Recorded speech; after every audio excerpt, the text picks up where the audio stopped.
He is the new force in professional wrestling.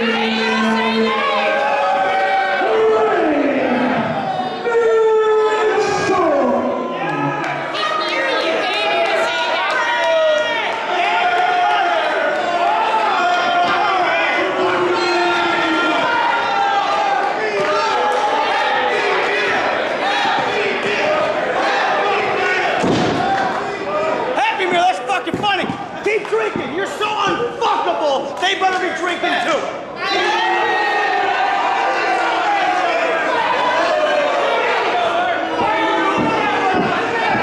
Step to me, motherfucker! And your second challenger in this match. Here's Cross Montana. Ruff.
Well, it's main event time. As we can see here, look, it's Craig Mitchell, the what I'd like to say the future of freelance underground wrestling, as well as GED and a cowboy far from the south.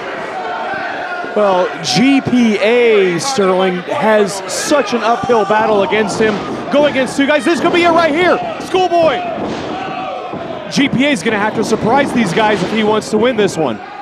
You know, you say uphill battle. I'll take it one further, Jim. I'll say that this match is absolutely unfair to GPA. Not only did he have to prepare for an unknown opponent, but then to be suddenly thrust into facing two opponents? Brilliant Ridiculous. idea. Brilliant idea by GPA. Get that slingshot into the sunset flip. Turn it into a double schoolboy. Both guys kicked out. As GPA not only in a 2-on-1 disadvantage, not a handicap match, but still a 2-on-1 disadvantage, suffers the size disadvantage against both participants. Well, GPA brags about how smart he is. Do you think it's smart, Jimmy, for him to allow both of his opponents to be on the outside, catching their breath, recouping from that pinfall attempt by GPA? Wouldn't it be smarter to continue to follow up on his opponents and keep pounding away to potentially get the victory here tonight? You make a great and valid point, but it's so difficult to say because strategy in these multi-person matches is so incredibly difficult. If GPA does keep the action going, doesn't he suffer, like we're seeing, well, like I thought we'd saw a 2-on-1 attack. But Craig Mitchell, you got to like that, Sterling, with a big German suplex. Craig Mitchell a lot smarter than his opponents here in this matchup. He was able to bait Ruff Crossing in to think that they were going to work together just to surprise him with a German suplex out of nowhere. Here's a good matchup right here. The just smash mouth wrestling style of Craig Mitchell going against the classic wrestler's wrestler that is GPA. You know, Jim, you mentioned a moment ago, GPA suffering the size disadvantage in this match, but do not forget, he won that title from Mojo McQueen. And in an epically long contest too. It was GPA, the longer this match goes, I'd say the more it benefits GPA. Craig Mitchell, Sterling, you got to tell me all about this. Craig Mitchell, a bag of tricks up his sleeve at every turn of the corner. You saw right there, taking GPA to the ground. And GPA dishes it right back, countering the side suplex with the flying head scissors. Beautiful lucha libre style on the arm drag. And Craig Mitchell, he's frustrated. Back off in the corner, cannot believe what just happened to him. Craig thrown a little off guard there by those moves from GPA, but don't let that fool you. Craig is a much smarter athlete than GPA. Remember, GPA, also the GED superstar of Freelance Underground. Craig Mitchell has led teams like Beta to victory time and time again. He's looking to lead himself tonight to that Freelance Underground Championship. Well, GPA just led Craig Mitchell right to the outside in between the top and bottom rope. GPA, he does have Craig, the turn advantage. around. Ruff Crossing right there. Craig, run. Run, Craig. He's going to let this one play out. Huge right hand by Ruff Crossing, and this is what Ruff Crossing wants this to be, a brawl. Up and over to the top with the Pescado by GPA. And GPA may have an advantage here because both of his opponents, holy cow, Ruff Crossing with the Pescado of his own. Watch out below. Ruff Crossing leveling both of his opponents. I was trying to say that, but we keep seeing these amazing feats of athleticism. GPA does have an advantage in this match, in that Craig Mitchell and Ruff Crossing have already been out here earlier, having competed in the opening six-man scramble. That's definitely a great point, Jimmy. Both of these guys have definitely showing a little bit of wear and tear. They did have action earlier tonight, as we saw. Mind you, Craig Mitchell won that match, and Ruff Crossing weaseled his way in. Well, Ruff Crossing just got caught coming off the second rope with a blow right to the breadbasket. Here's an interesting thought here, Sterling. If Craig Mitchell pins Ruff Crossing, we got a new champion. GPA does not have to take part in the decision to lose his Freelance Underground Championship. You're right about that. And look at Craig Mitchell. He is more of a cowboy than Ruff Crossing ever was. Is this smart by Mitchell, though? Shouldn't he just go for the pin or stay high impact on Ruff Crossing? Ruff Crossing getting a chance, and that's what happens. That's what happens when you play around with somebody the caliber of a Ruff Crossing. GPA just getting his win back, getting his strength back, letting these two big bulls just go at it. Huge right hand. Wise. Good job there by Craig Mitchell protecting himself. Oh! That's the experience right there. Flying neck breaker by Ruff Crossing. The right hands are more characteristic of Ruff Crossing's style, but he can mix it up with the best of them. Kirby Alexander, why is Ruff Crossing in this match? Didn't he have an opportunity before at the Freelance Underground Championship? Well, I'm not sure if you were here earlier tonight, but we had a six-man scramble match that he was a co-winner of, so that's actually why he's in the match. Co-winner. Craig Mitchell won that match fair and square, but the Baderbrawl staff, owner, whatever he is, he wanted to put Ruff Crossing into this match. They have to be in cahoots. Maybe there's some sort of bartering system in place, but Craig Mitchell won fair and square earlier, and Ruff Crossing weaseled his way into this matchup. GPA using his smarts, needing the leverage advantage despite being at a size disadvantage for this backslide. 2 count only, says referee Andy Long. Look at this ground attack. with a 2 count with the backslide by Ruff crossing. Backslide, maybe not a move you would expect Ruff crossing to use. Employed it there, and I don't doubt GPA had to expend energy to get out of that backslide, but Craig Mitchell just floors both of his opponents. Both of his opponents just standing there awkwardly. This is a wrestling match. Craig Mitchell waited on the outside for the right opportunity, and he saw it. 2 guys standing in the ring, not doing anything. He seized his opportunity and took both their heads off. Now, here's something we haven't seen a lot of in this contest. All 3 men in the ring at one time, but Craig Mitchell's in control. He has both of his opponents against the ropes, literally against the ropes, and he's just going back and forth. I'll hit this guy, I'll hit that guy. He's wearing them both down at the same time. Very sound strategy by Craig Mitchell. If he's able to stay on top of them, both opponents at the same time, what he's doing is he's wearing them down bit by bit by bit, and then he will seize his opportunity to go for that package pile driver and get the 1, 2, 3. Now Craig Mitchell, a little bit of the odd man out, having with GPA successfully defending the championship against Ruff Crossing the last time we were here at Baderbrawl. And remember, to win a match like this, which is 1 fall to a finish, you pretty much have to have both opponents incapacitated so that you can pull off the pin on one of them and not have the other one interrupt.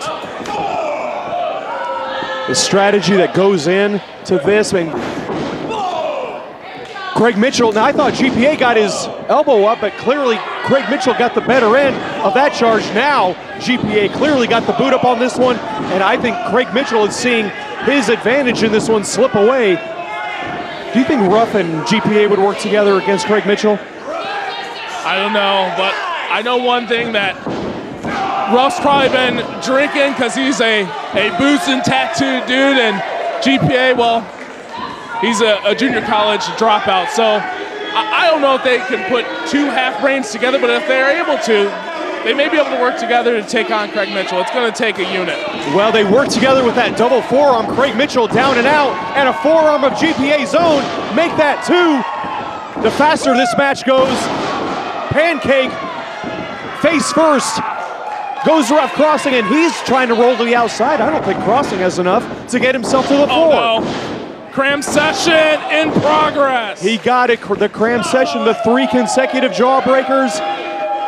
And Craig Mitchell's in trouble. Your boy's in trouble, Sterling. Uh-oh. Trying the cram session with Ruff Crossing off the rope.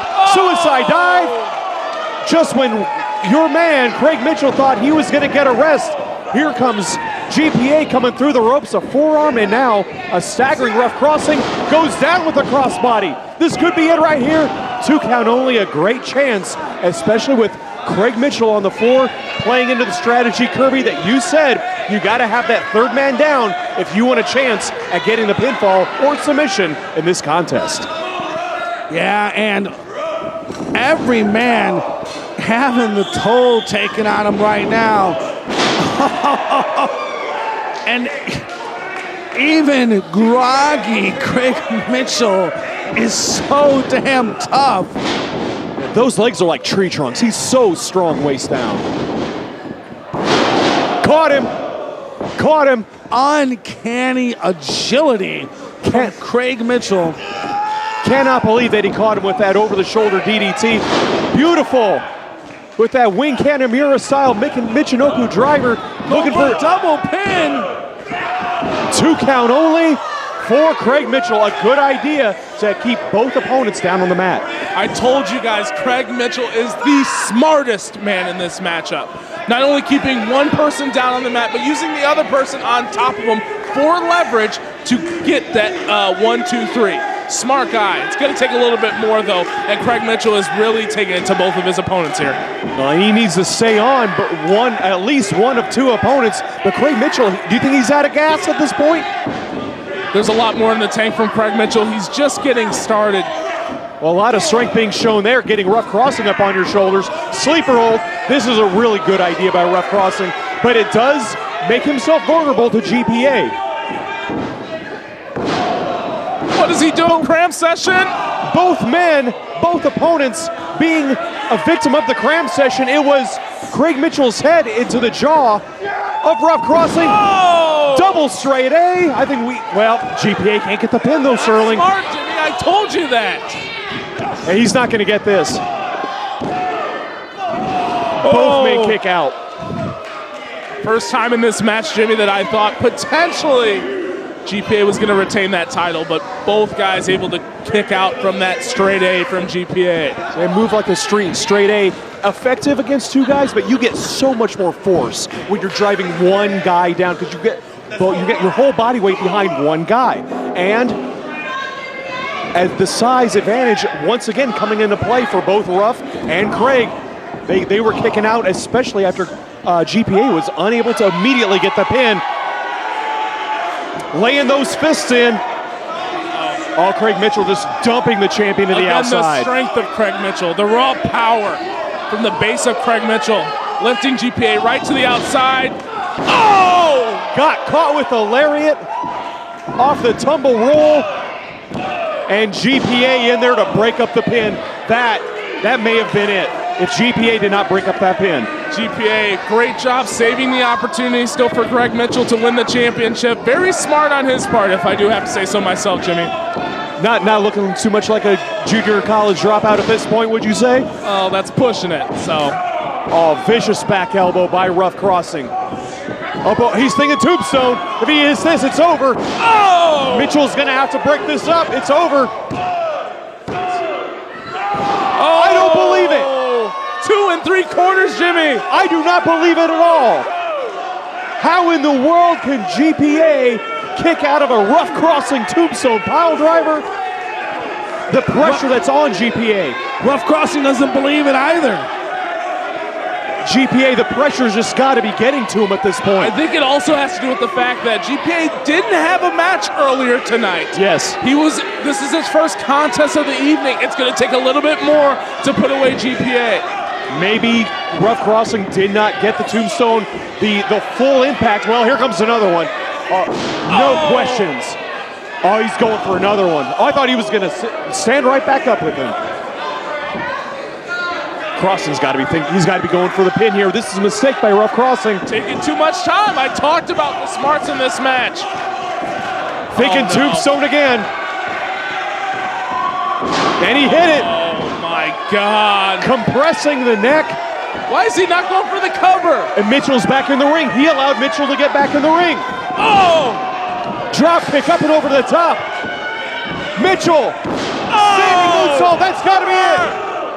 He got him, new champion! New champ! The new force in professional wrestling, Jimmy! Craig Mitchell is your Freelance Underground champion!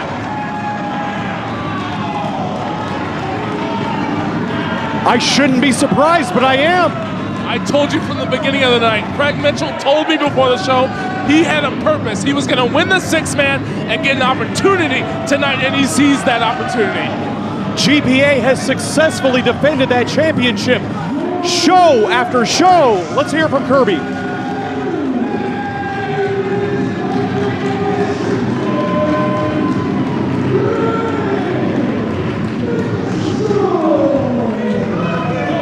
GPA had successfully defended that championship time after time. Opponents getting tougher and tougher.